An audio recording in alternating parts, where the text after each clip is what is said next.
tell us what you feel about these last few days. And please conclude it with what you think of the 1 month that's gone by.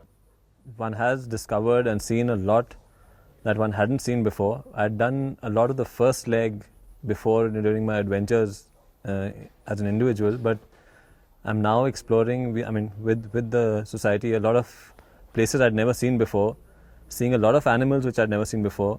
We seem to have been extremely lucky. We've seen ibex, we've seen birds which I'd never seen before, like the Himalayan snowcock and all kinds of stuff. One of the vehicles, Farah, another total nature enthusiast, they even got to see the leopard. We were a little unfortunate, we were a little behind, and we are hoping to still see another one sometime during this trip. And it's been brilliant as a wildlife enthusiast, because we've seen a lot. And even though I'm not too much of the spiritual kind, you just cannot escape feeling very peaceful and close to something supernatural when you're in the Himalayas, which has probably got to me too, because like today or yesterday, last evening at Jageshwar, when we were there and we were sitting at not the main complex but the other one, it was such a peaceful feeling, such an amazing feeling that you just felt very different from what you feel in cities or even during adventure trips and stuff like that. We've also had some good adventure. The beginning of the second leg, we went rafting, which is one of my favorite sports, and it was a great day. So we had a great mixture of a lot of stuff, and and one's looking forward to the next month. Really, it's building up the excitement even more now. Which is the experience you think should come first, the raw nature and the monasteries of Ladakh, or the spiritual side of Uttaranchal?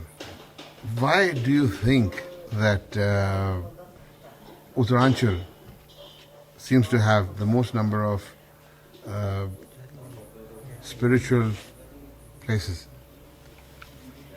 I think it's got one very simple reason, that the godmen or the sadhus or whoever set up these places obviously had a brilliant choice of locations, because it is definitely the most, you could almost call it a perfect state as far as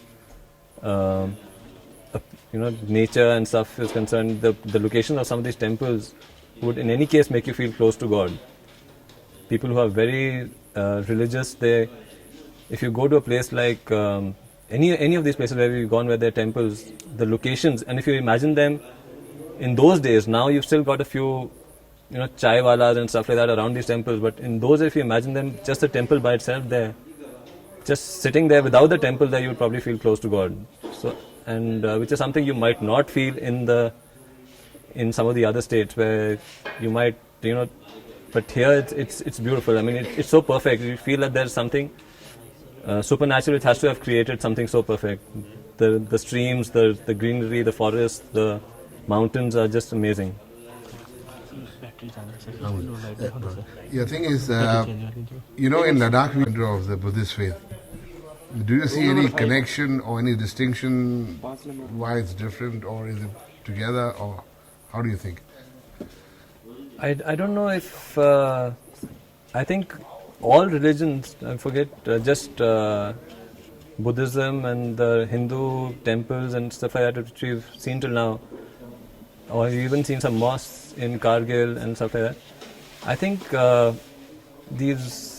they're all related, because in essence they all teach the same thing, and they are located in some places we've seen them located probably a few hundred yards from each other. So even though we've, like out here you see so much more of Hindu temples and stuff, but there are also monasteries which we heard about in one of the places we've gone to. But as you said, a little ice, not a winter make, but still it's there. They're there. If I may use the cliche, there is unity in diversity. Is that the word? I guess you're right. Yeah, probably. Thank you very much, Mohit. Thanks.